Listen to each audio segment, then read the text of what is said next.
En un mundo lleno de violencia, tristeza y enfermedad, siempre hay una respuesta. Clama a mí y yo te responderé, dice el Creador.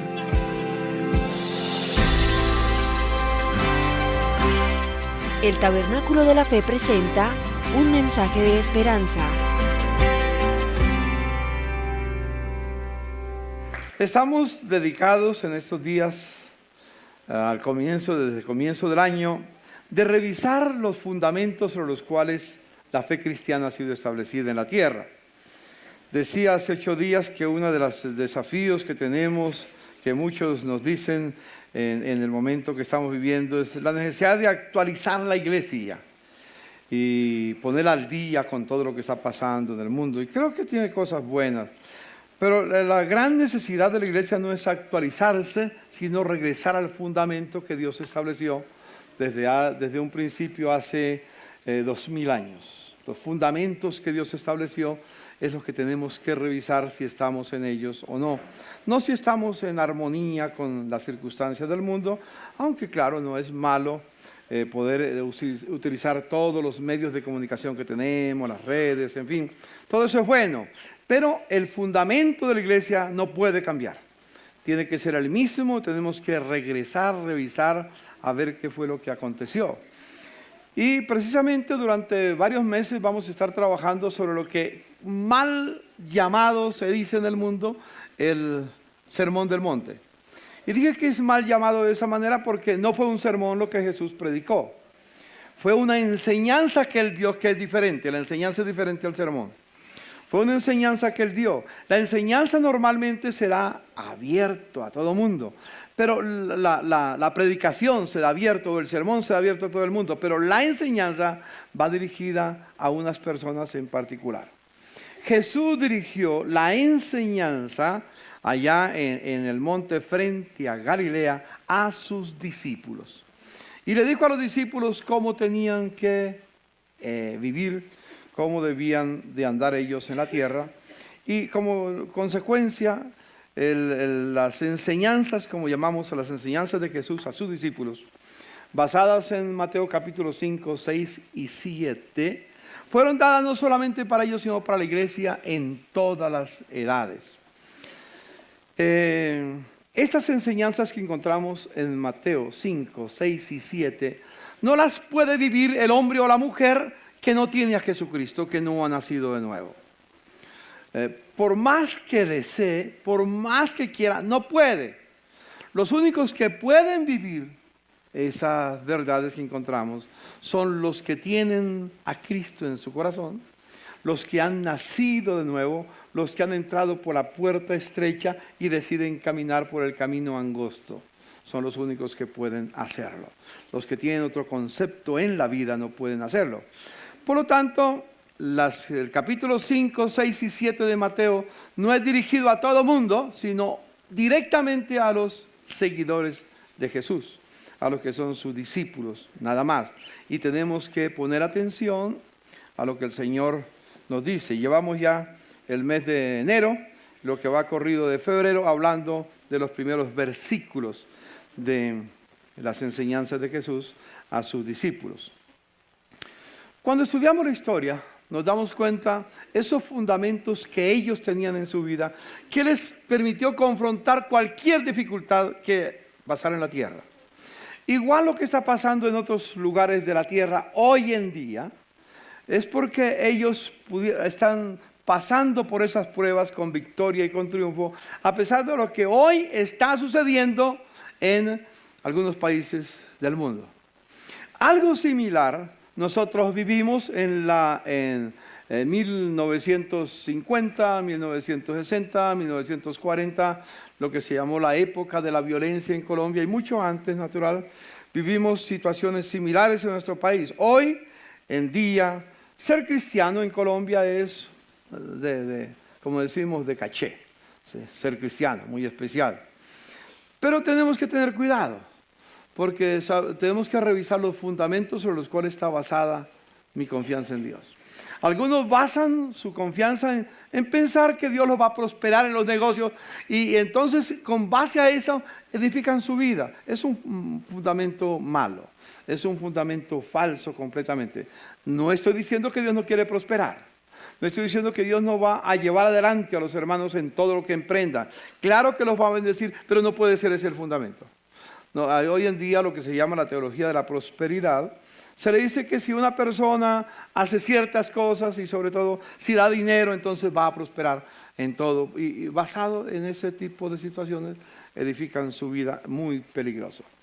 Quiero que inclinemos el rostro. Que oremos por dos cosas.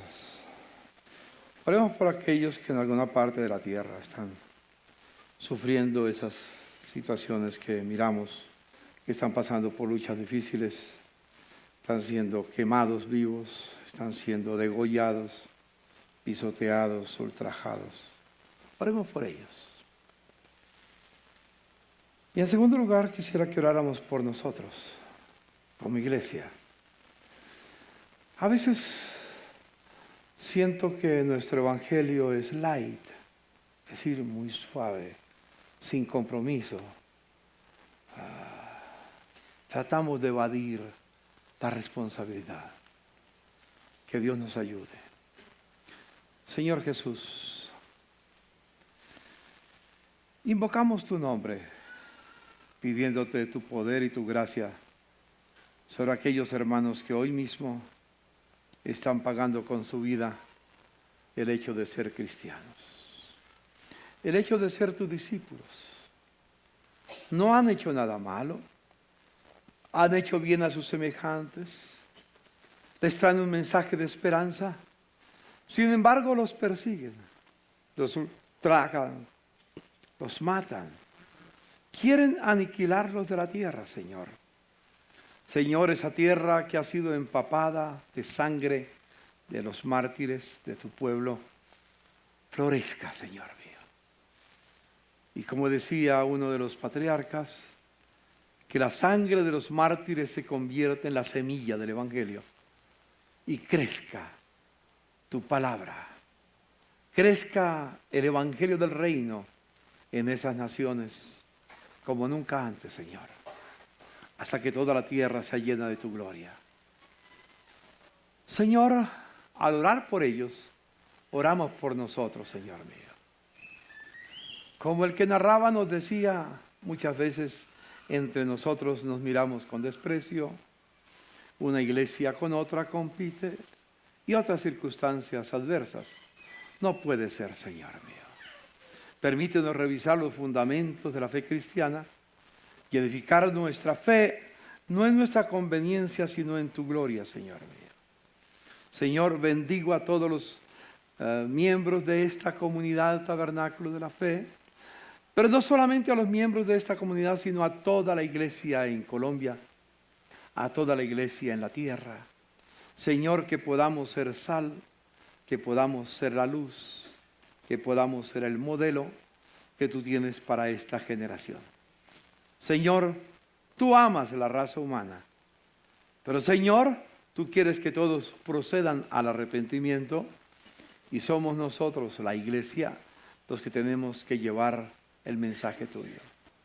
Señor, llevarlo muchas veces no es fácil, cuesta. Pero Señor, tú dijiste, el que quiera salvar su vida la perderá, y el que la pierda por causa de mí y del evangelio del reino, éste la hallará. Tú dijiste que el que no esté dispuesto a cargar la cruz, no esté dispuesto a morir por ti, no puede ser tu discípulo. Y tú dijiste que el que amas cualquier cosa en la tierra más que a ti, no puede ser tu discípulo. Señor, estos días que estamos reunidos, que estamos reflexionando sobre estas verdades, permítenos revisar los cimientos sobre los cuales nuestra fe se levanta, para que tu nombre sea glorificado. Señor, entrego en tus manos la reflexión de esta mañana, y que produzca en nosotros un compromiso total contigo, Señor mío. No de una moda, sino de un compromiso de entrega, de santidad, de consagración, de vida para ti, Señor. En el nombre de Jesús bendigo la mente de mis hermanos y bendigo su corazón para que se abra, Señor mío, y podamos disponernos a caminar contigo. Te pido la unción sobre mi vida, Señor, que al abrir mis labios, tu gracia se derrame. Y no serán mis labios, sino tu gracia la que hable al corazón de cada uno, Señor. Las palabras en las cuales me quede corto, Señor, que será en todas prácticamente, permite que sea tu Espíritu el que las profundice en la mente y el corazón de cada miembro, de cada discípulo tuyo reunido en este lugar. Bendigo a mis hermanos que de otras naciones nos acompañan hoy. Que tu gracia y que tu amor sea sobre sus vidas también. Y que lleven un mensaje de redención doquiera que vayan.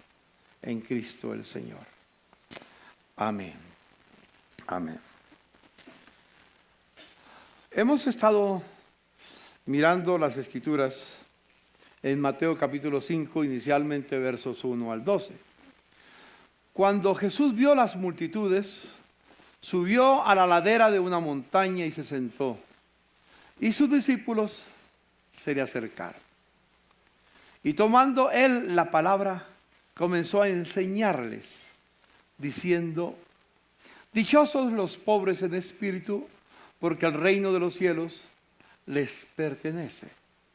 Dichosos los que lloran, porque serán consolados. Dichosos los humildes, porque recibirán la tierra como herencia. Dichosos los que tienen hambre y sed de justicia, porque serán saciados. Dichosos los compasivos, porque serán tratados con compasión. Dichosos los de corazón limpio, porque ellos verán a Dios. Dichosos los que trabajan por la paz, porque serán llamados hijos de Dios.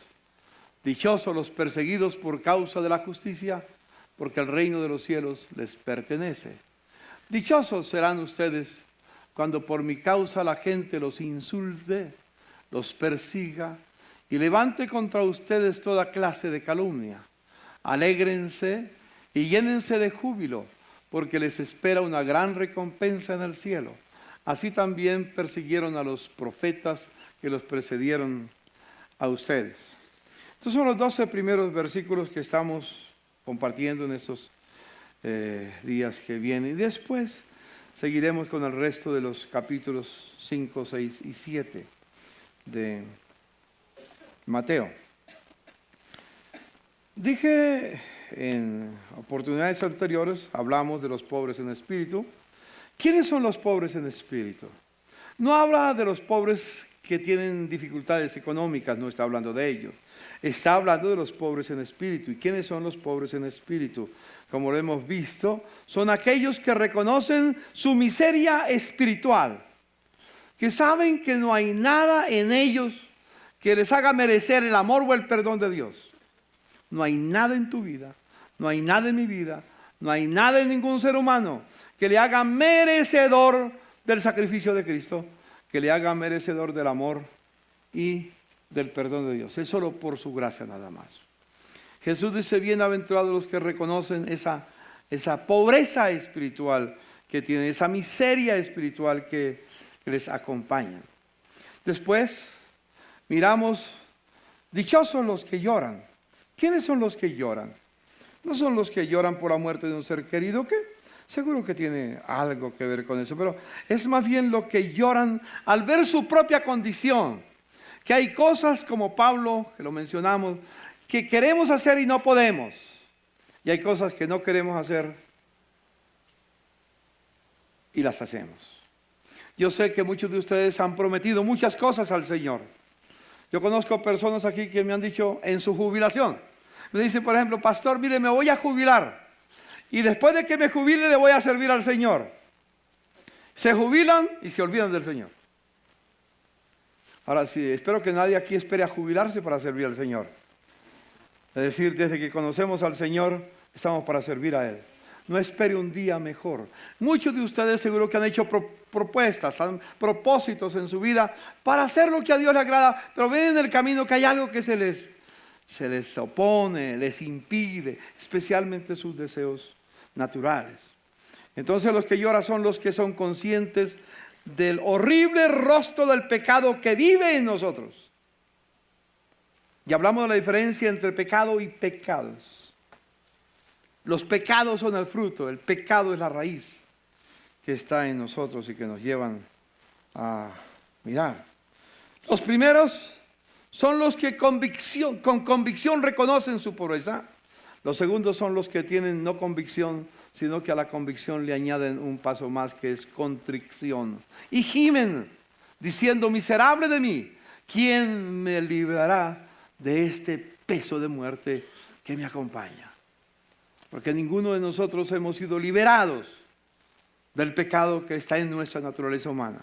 Tenemos que ponerlo bajo sujeción y decir, como decía Pablo: ya no vivo yo, ahora vive Cristo en mí, y lo que ahora vivo en la carne, lo vivo en la fe del Hijo de Dios, el cual me amó y se entregó a sí mismo por mí. Ahora, cuando estas dos cosas acontecen en nuestra vida, somos pobres en espíritu, reconocemos nuestra miseria espiritual y lloramos por el pecado que nos asedia en nuestra vida y gemimos dentro de nuestro ser. Cuando eso se hace real, a partir de ese momento llegamos a ser hijos de Dios. No antes, no antes. Podemos ser buenos evangélicos, buenos pentecostales, buenos carismáticos, buenos católicos, buenos religiosos, pero no hijos de Dios. Hijos de Dios son aquellos que reconocen su incapacidad humana para agradar a Dios. Los que reconocen que necesitan el poder del Espíritu Santo en su vida para vivir una vida victoriosa después de que se han entregado a Jesucristo. El Señor Jesucristo nos dice en Mateo 7, 13 y 14: entren por la puerta estrecha, porque es ancha la puerta y espacioso el camino que conduce a la destrucción, y muchos entran por ella. Pero dice el verso 14: pero estrecha es la puerta y angosto el camino que conduce a la vida, y son pocos los que la encuentran. La mayoría van por la puerta ancha y por el camino ancho. Muy pocos son los que quieren entrar por la puerta estrecha y caminar por el camino angosto, inclusive dentro de los llamados cristianos. Muchos de nosotros nos fascina la comodidad. No es mala la comodidad, pero ese no es el sitio al cual Dios nos llama. Entonces, dentro de la congregación, Jesús dijo estas palabras muy claras. Luego el apóstol Pablo nos dice, para decir lo que voy a mencionar, lo que estamos haciendo en la iglesia, en Romanos 8, 29, porque a los que Dios conoció de antemano también los predestinó a ser transformados según la imagen de su Hijo, para que Él sea el primogénito entre muchos hermanos. Si somos conscientes al estudiar la Biblia, nos damos cuenta que en la eternidad Dios tenía un hijo, Dios el Padre tenía un hijo, que su nombre, lo conocemos con el nombre de Jesús, era el Hijo unigénito del Padre. Pero después de que Jesús murió en la cruz de Calvario, Jesús ya no se llama el unigénito del Padre, Jesús se llama el primogénito. ¿Cuál es la diferencia entre unigénito y primogénito? Unigénito es que no hay sino uno. Primogénito es que es el primero, pero hay muchos. ¿Por qué cambió la expresión de unigénito a primogénito? Porque ahora Dios tiene muchos hijos. Y los hijos que son parte de su familia, son aquellos que han sido lavados por la sangre de Jesucristo.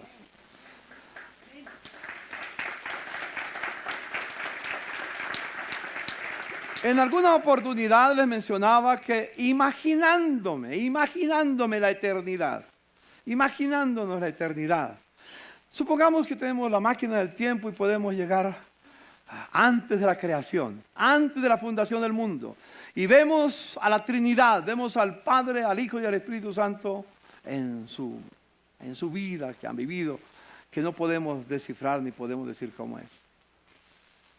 Y de repente el Padre contempla a su Hijo, a Jesús, Y lo vio tan hermoso, lo vio tan especial, lo vio tan único, lo vio tan... cautivó su corazón. Y a Dios el Padre le dio ganas de tener más hijos como él. Y cuando a Dios le dio ganas de tener más hijos como su hijo Jesús, pensó en ti. Pensó en ti. Dígale a su hermano, a Dios le dio ganas de tener un hijo o más hijos como su hijo Jesús. Y al pensar en eso, pensó en mí. Dígaselo a su hermano, pensó en mí. Yo soy llamado para ser como Jesús. En mi carácter, en mi vida moral, en mi vida de caminar en esa tierra. El hombre fue creado a la imagen y semejanza de Dios. Pero el hombre se desapareció de esa imagen y semejanza, se reveló. Y la imagen quedó desdibujada. Pero Jesús vino a recobrar la imagen y semejanza de Dios.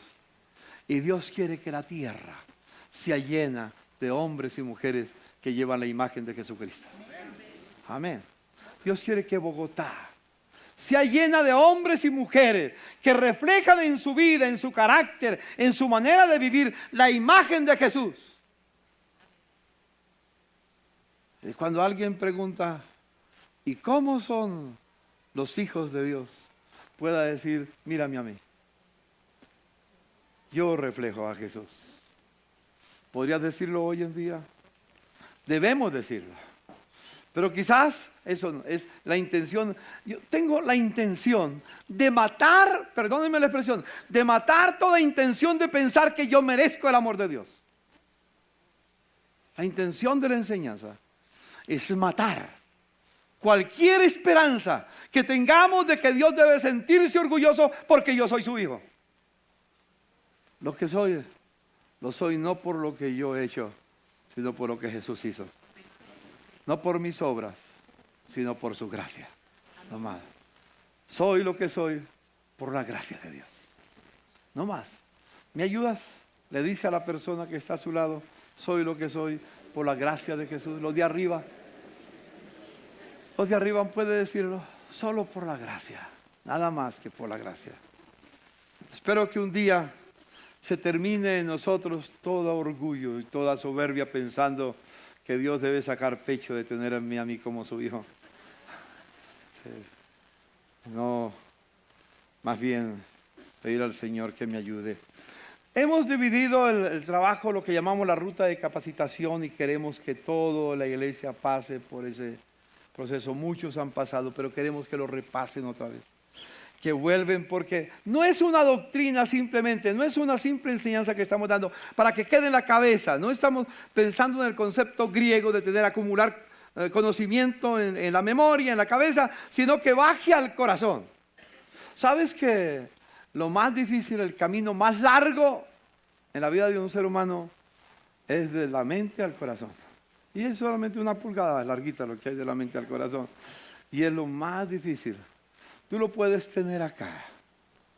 La pregunta no es si lo tienes acá. Ha bajado al corazón y se encarnó en nosotros. El camino más largo, espero que podamos cubrirlo con la gracia de Dios. El camino de bajar la enseñanza de la mente al corazón, es decir, que no se vuelva un simple conocimiento, sino una experiencia que vivimos todos los días para su gloria y para su honra. Entonces, tenemos lo que llamamos la puerta. Ya miramos Mateo capítulo 7, versículos 13, cuando Jesús dice, verso 14, dice, que angosta es la puerta. Angosta es la puerta. Hay una puerta para entrar al reino de los cielos. Jesús lo dijo de muchas maneras. Alguna vez con Nicodemo dijo, el que no nace de nuevo no puede ver el reino de Dios. Y más adelante le dijo, el que no nace de nuevo no puede entrar. Solamente tenemos que verlo y ver lo hermoso, sino que tenemos que entrar. Hay una puerta. Y Jesús dijo, yo soy la puerta. El que por mí entrare será salvo. El ladrón no viene sino para hurtar, matar y destruir, pero yo he venido para que tengan vida y la tengan en abundancia. Yo soy la puerta. La puerta no es ninguna religión. La puerta no es ninguna doctrina. La puerta no es ninguna filosofía. La puerta no es ninguna ideología. La puerta es una persona, y esa persona se llama Jesús de Nazaret, que por su Espíritu Santo nos convence de nuestra pobreza espiritual. Nos muestra nuestra condición. Por su Espíritu Santo nos hace gemir y nos lleva rendidos a los pies de Jesucristo para entregar nuestra vida a Él. Cuando eso acontece, a partir de ese momento, entramos por la puerta y podemos ser llamados hijos de Dios. Si eso no ha acontecido, podrá ser un buen evangélico, podrá ser un buen bautista, un buen presbiteriano, un buen metodista, un buen pentecostal, no importa la denominación, un buen católico, podrá ser todo eso, pero no un hijo de Dios. Un hijo de Dios es el que entra por la puerta estrecha. Algunos quieren ser cristianos por la puerta ancha. Y caminar como cristianos por la puerta ancha. Jesús dice no, el camino es angosto también. Entonces, los que nacen de nuevo entran por la puerta. Los que reconocen capítulo 5, versículos 3 y 4 de Mateo. Pero después de la puerta, una vez que uno entra por la puerta, tiene que pasar algo, hay un camino. Lo importante de un camino es saber hacia a dónde conduce ese camino. Y vamos a pasar al tercero. Pero ese camino es cómo vive un cristiano en la tierra. Un cristiano empieza diciendo, es manso. De eso vamos a hablar de hoy en 8 días. Es manso y es humilde de corazón. Ese es un cristiano. Empieza a andar por el camino, ya nació de nuevo. Pero no se queda en la puerta, comienza a andar. Y después es misericordioso y tiene hambre y sed de justicia y es de limpio corazón. Y luego después viene todo el resto que vamos a estar estudiando, meditando en el resto de los 3 capítulos de Mateo. Eso es el camino. Pero como dije, lo importante del camino no es que es un camino, es saber hacia dónde nos conduce. ¿A dónde conduce el camino? Jesús dijo, yo soy el camino. Pero ¿a dónde conduce ese camino es lo importante? No es si el camino es lindo, si es hermoso, si es difícil. Es cuál es el resultado, hacia dónde nos lleva el camino. Todos estamos convencidos de que uno no se sube a un carro y simplemente se va a ver dónde para. Tenemos un objetivo, tenemos una meta. ¿Hacia dónde conduce el camino? Entonces, el tercer paso es una meta. Es una meta. ¿Y cuál es la meta según Romanos 8:29? ¿Cuál es? Ser como Jesús. La meta no es el cielo. Déjeme decirle, yo no busco llegar al cielo porque ya estoy seguro que si muero hoy, no tengo más dónde ir. Voy al cielo, amén. No sé usted si tiene dudas todavía. Si tiene dudas lo lamento porque no ha nacido de nuevo. Pero si nació de nuevo, no se preocupa por el cielo. Porque sabe que al final de la jornada los brazos de Cristo nos esperan. Aleluya. No hay ningún problema. Yo no busco el cielo. Porque Cristo dijo, mis ovejas oyen mi voz y me siguen. Y yo les doy vida eterna. Y nadie los puede arrebatar de mi mano. Porque yo estoy de la mano de mi Padre. ¿Sabe? A mí nadie me arrebata de las manos de Jesucristo. Ya llevo 55 años largos caminando. No son muchos los años que me quedan, comparado a los que he vivido. Pero me queda por delante los años para vivirlos, para su gloria, para su honra. Y viviré por la eternidad con Jesucristo. Amén. Y tú también. Y tú también. Dame un aplauso al Señor. Tú también vivirás en esa dimensión. Entonces, la meta no es el cielo. La meta que yo tengo en mi vida es parecerme a Jesús. Cada día ser como Jesús.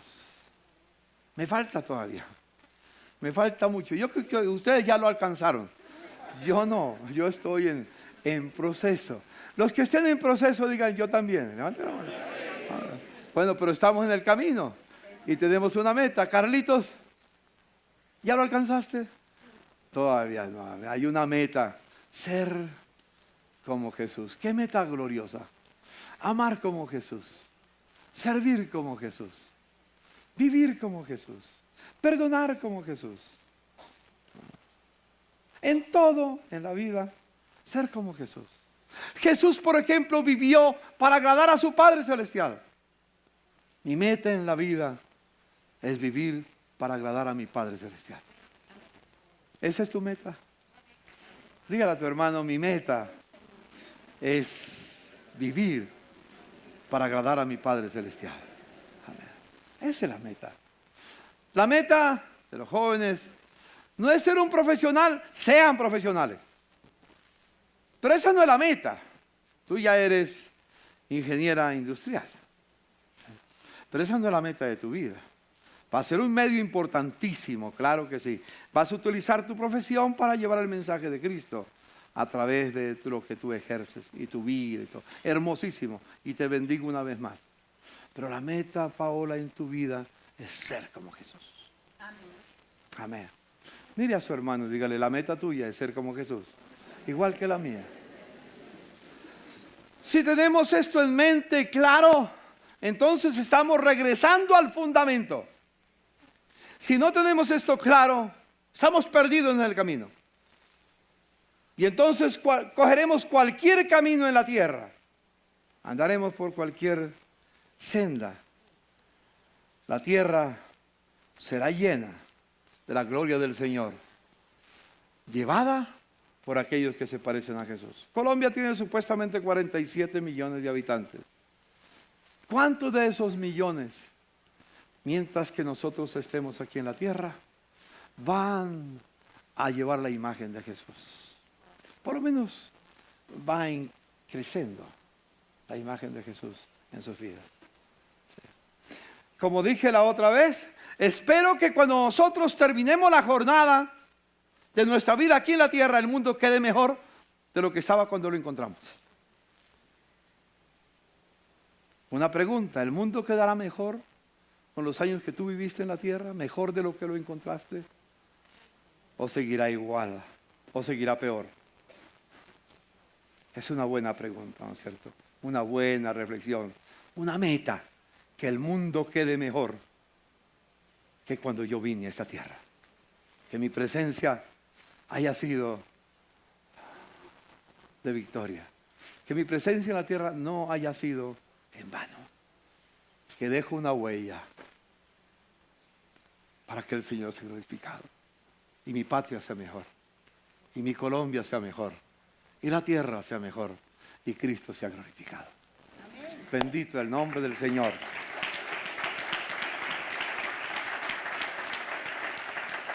Entonces, permítame recordar, profundizar un poco en el tema de las primeras dos dichas o bienaventuranzas que hemos estudiado.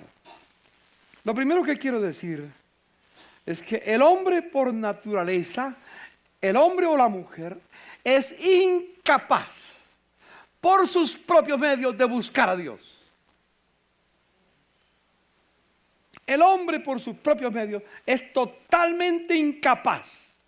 Y vamos a mirar. Normalmente los seres humanos, yo mencioné hace 8 o 15 días, la importancia de entender lo que significó la caída.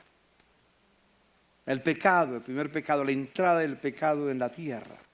Cuando el hombre pecó, Dios se acercó al atardecer, dice que en la frescura, cuando el día era más fresco en las horas de la tarde, quizás a las 4 o 3 de la tarde, no sé, 6 de la tarde, antes de que se oscureciera.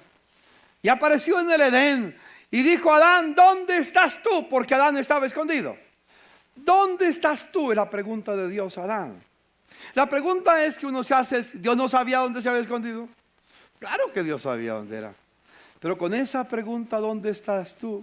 Lo que Dios le estaba dando la oportunidad es que reconociera moralmente dónde estaba. Relacionalmente dónde se encontraba, no físicamente, sino moral, relacionalmente, dónde se encontraba. Y seguro fue la oportunidad que Dios le dio a Adán y a Eva de confesar su pecado y decir: Señor, te fallamos, perdónanos. Pero no lo hicieron. ¿Sabe qué hicieron? Justificaron. No confesaron, justificaron. Cuando Dios le hace la pregunta directa a Adán, dice: mire, porque está desnudo, pero la culpa no es mía, la culpa es de la mujer que tú me diste. ¿A quién le echó la culpa? A Dios. No solamente a la mujer. ¿Y cuánto le echa la culpa a Dios de lo que está pasando? Cada día estamos echando la culpa a Dios de lo que pasa. No reconocemos que somos los culpables de que venga juicio a la tierra, de que haya problemas en todas las áreas. Somos los humanos los culpables, pero luego le echamos la culpa a Dios. ¿Por qué, Señor? Tú. No, somos nosotros los responsables. Hoy que estamos con gran preocupación por el calentamiento de la tierra. ¿Y Dios por qué no cuida la tierra? ¿Por qué Dios manda el fenómeno del niño o de la niña? ¿Por qué Dios manda el Zika? O cualquier otra peste que viene a la tierra. Le echamos la culpa a Dios. Adán, en lugar de decir: perdóname, Señor, me equivoqué.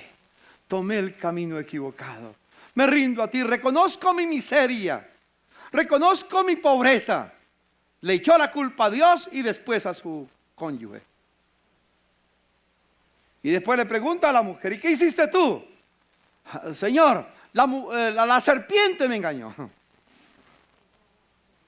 La serpiente no tenía a quien echar la culpa, entonces simplemente recibió la maldición directa. Sí. Pero notan lo que quiero decir. En lugar de excusarse, reconozca nuestra pobreza espiritual, nuestra condición. Es decir: sí, yo he pecado, sí, yo he hecho lo que no debo de hacer, soy culpable, Señor, perdóname. Pienso que si el hombre hubiera tomado esa decisión, otro hubiera sido el cuento. Pero bueno, estamos en una realidad muy especial. Desde Adán hasta el día de hoy, no hay justo ni uno solo. Quiero que leamos un pasaje. Está en Romanos 3, versículos 10 al 18. Así está escrito: no hay un solo justo, ni siquiera uno. ¿Cuántos justos hay? Ni uno solo. No hay nadie que entienda, nadie que busque a Dios, nadie busca a Dios. Busca religión, busca otras cosas, pero a Dios como tal no quiere buscarlo. Todos se han descarriado, aún se han corrompido. No hay nadie que haga lo bueno, no hay uno solo. Su garganta es un sepulcro abierto, con su lengua profieren engaños. Veneno de víbora hay en sus labios. Llena está su boca de maldiciones y de amargura. Veloces son sus pies para ir a derramar sangre. Dejaron ruina y miseria en su camino. No conocen la senda de la paz. No hay temor de Dios delante de sus ojos.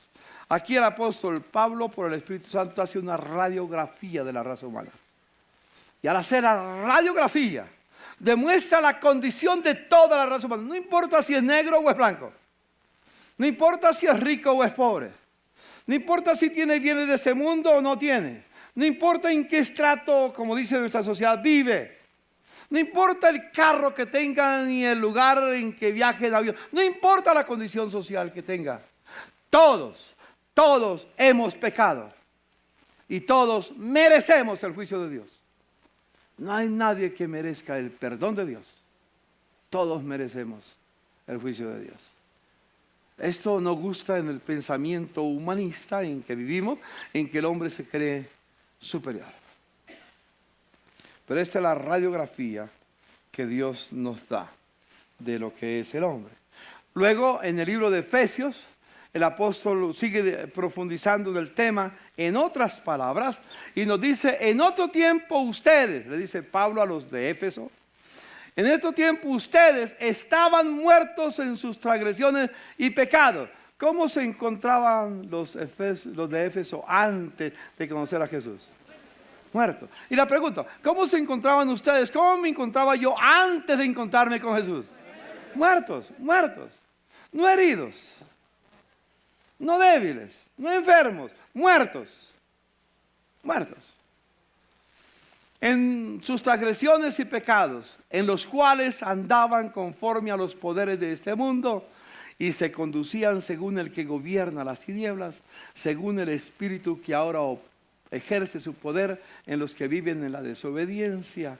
En ese tiempo también todos nosotros vivíamos como ellos, impulsados por nuestros deseos pecaminosos, siguiendo nuestra propia voluntad y nuestros propósitos. Como los demás, éramos por naturaleza objetos de la ira de Dios.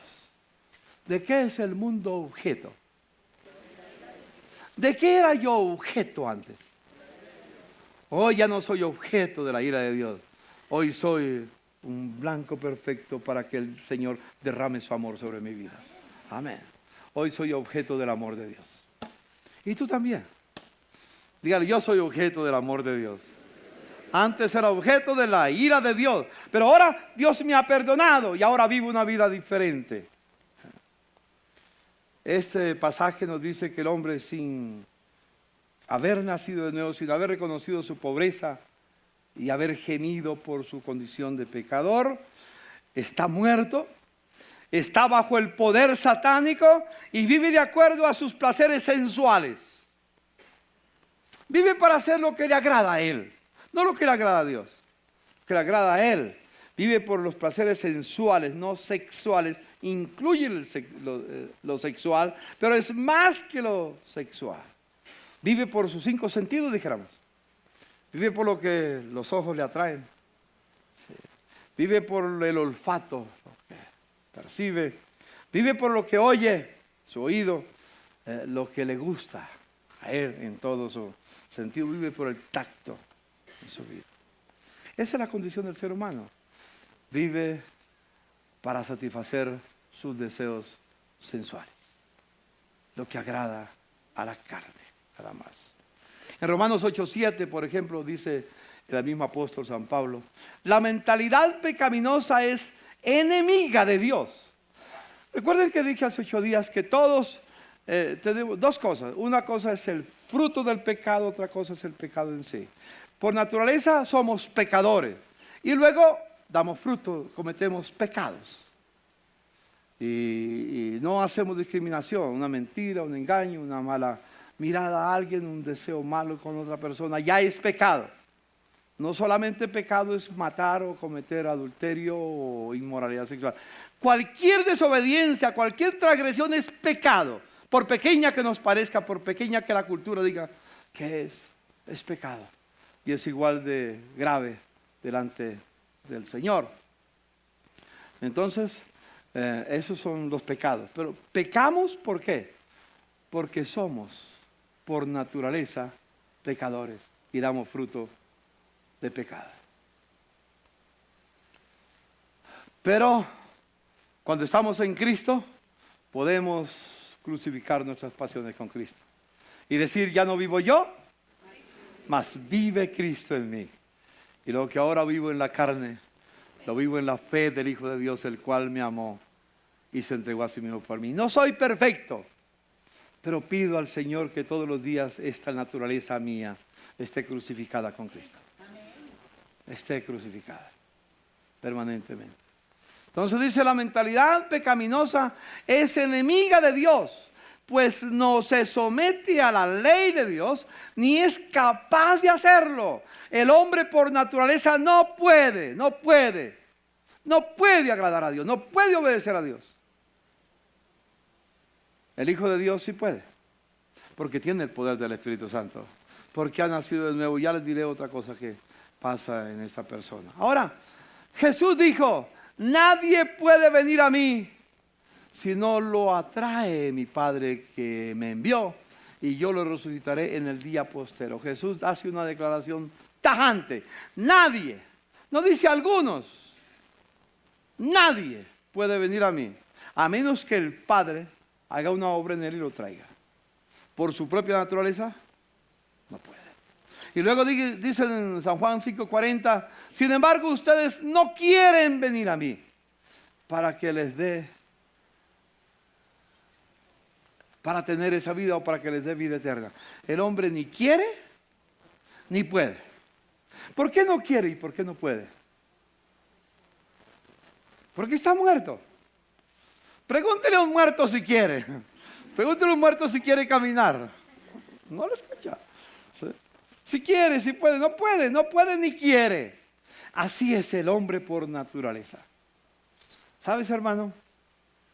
Como dijo el poeta alguna oportunidad, no son solamente muertos aquellos que duermen en la tumba fría, muertos también son aquellos que tienen muerta el alma y viven todavía. Casi que tenemos que decir, el mundo es un camposanto espiritual. Es un camposanto espiritual. Y ahí los ve ustedes y hacen festivales como lo de Barranquilla, el festival, sí, el carnaval de Barranquilla. Y hace todo eso. Y puede tratar de vivir en placeres, pero delante de Dios está muerto. Eso no agrada a Dios. El mundo es un camposanto. Pero de ese camposanto Dios quiere resucitar a aquellos que permitan que la voz del Señor hable a sus vidas. Déjenme darles una ilustración. Bueno, quiero mirar otro pasaje. Por ejemplo, en San Juan 15 dice, permanezcan en mí y yo permaneceré en ustedes. Así como ninguna rama puede dar fruto por sí misma, sino que tiene que permanecer en la vid, así tampoco ustedes pueden dar fruto si no permanecen en mí. El hombre sin Cristo es como una rama desgajada de la vid. No puede dar fruto. La única manera que da fruto es si está unida a la vid. Entonces puede dar fruto. Puede limpiarla. Entonces puede dar fruto, pero no puede fuera de él. Yo soy la vid, ustedes son las ramas. El que permanece en mí, como yo en él, dará mucho fruto. Separados de mí, ¿qué dice? No pueden ustedes hacer nada. Nada es nada. Dije que quiero matar la intención, el pensamiento de muchos de creer que ellos por sí mismos pueden. No pueden, no hay nada. Y más adelante Jesús dice, no me escogieron ustedes a mí. Yo no escogí a Dios. Él fue el que me escogió.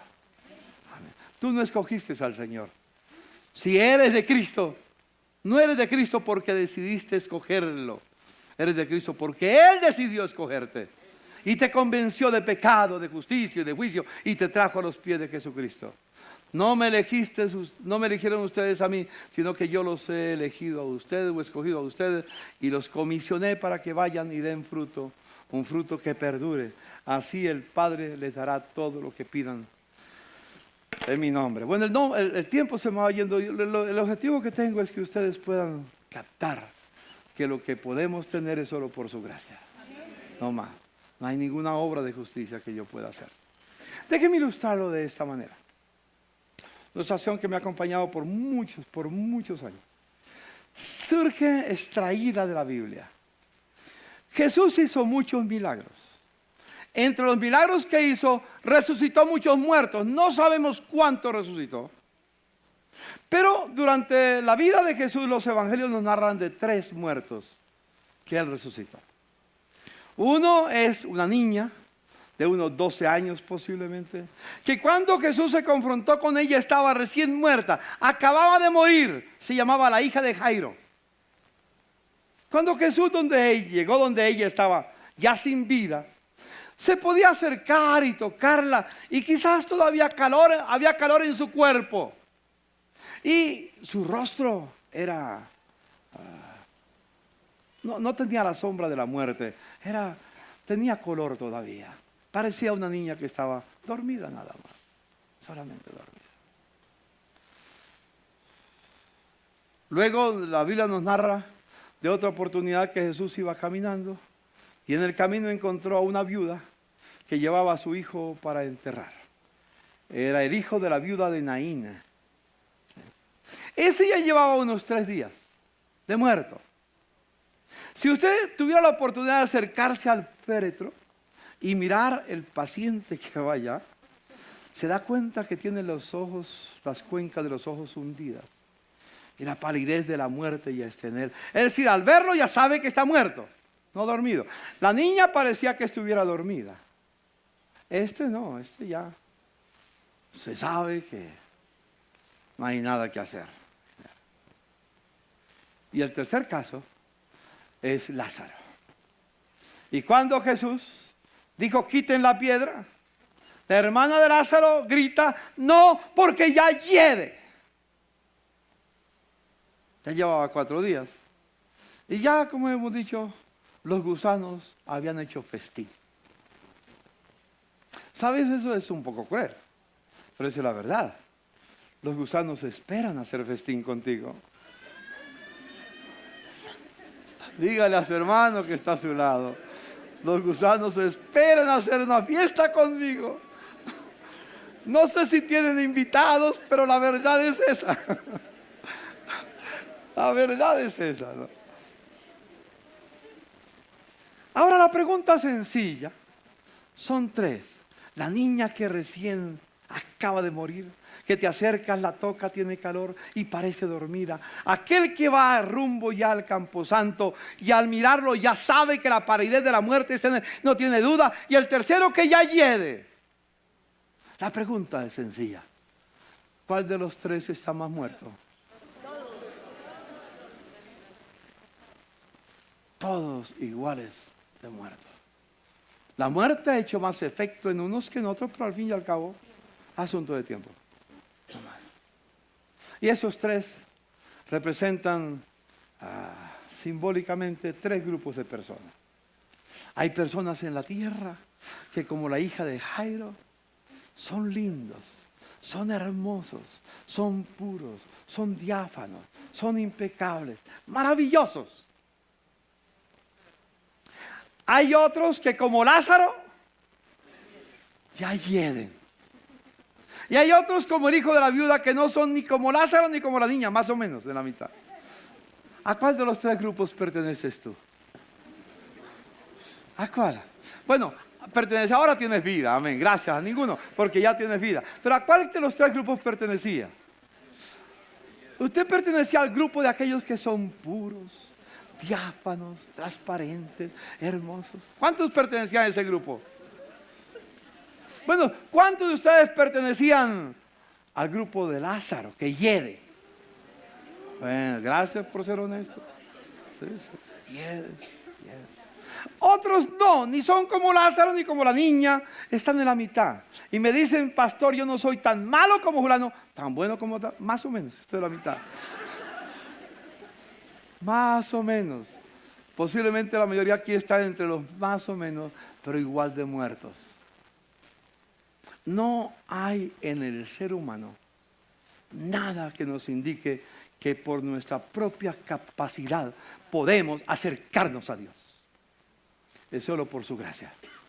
Es solo Él el que nos convence por su Espíritu y nos lleva a los pies de Jesucristo. Bendito el nombre del Señor. Bendigo el día hace 55, va a ser 56 años, en que Dios se apareció en mi vida y me llamó. Y aunque estaba muerto en mis pecados, me dio vida. No sé cuánto hace que Dios te dio vida. Pero dile al Señor gracias, porque hace 10, 3, 5, 14, 20 años, no sé cuánto tiempo, el Señor me dio vida. Amén. Y puedes estar feliz en el Señor. Concluiría diciendo, el Señor no vino a buscar justos, sino pecadores. Él no vino a buscar puros, sino pobres. Pobres. Y hoy que hemos recibido la gracia de Dios, que nos ha perdonado.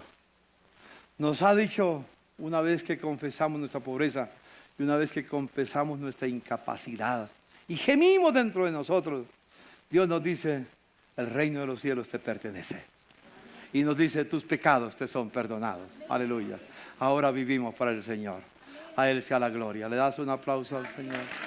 A Él sea la gloria, la honra. Hermanos, no necesitamos actualizar el Evangelio. Necesitamos regresar al fundamento. Necesitamos predicar el Evangelio, enseñar el Evangelio y vivir el Evangelio como Cristo lo enseñó hace 2000 años. Hace 2000 años. Y permite el Señor que la reflexión de ese tiempo, en este 2016, nos lleve a tener fundamentos, que aunque vengan las tormentas, las dificultades, seguiremos agradando al Señor. Seguiremos bendiciendo al Señor. ¿Quieren estar de pies? ¿Quieren inclinar su rostro y orar? Y dígale lo que tú quieras dentro de tu corazón, de lo que has escuchado. Confiésale la incapacidad que había existido en ti, pero que gracias a Él por ahora, por lo que Él ha hecho en ti, ahora eres hijo de Dios. Ahora eres hijo del Señor. Aleluya. Bendito el nombre de Jesús. Bendito el nombre de Cristo. Señor, te doy gracias, Señor mío. Gracias por tu bondad. Gracias por tu amor. Gracias por tu misericordia, Señor. Gracias, Señor. Inmenso amor por mí de ti, Señor. Lo diste todo por mí, Señor. Y te agradecemos. Permítenos amarte siempre. Vivir agradecidos continuamente, Señor, por lo que hiciste en nuestro favor y por hacernos hijos de Dios. No lo merecíamos, no podíamos acercarnos, no queríamos, éramos por naturaleza enemigos tuyos, Señor. Pero tuviste a bien acercarte a nosotros para alentar vida, darnos aliento de vida, y hoy somos tus hijos. Bendigo a tu pueblo y permite, Señor, que podamos ahora entender el camino y transitar por ese camino. Es estrecho, es angosto, pero es el camino que lleva a la vida. En el nombre de Jesús. Amén. Bendiciones en el nombre del Señor.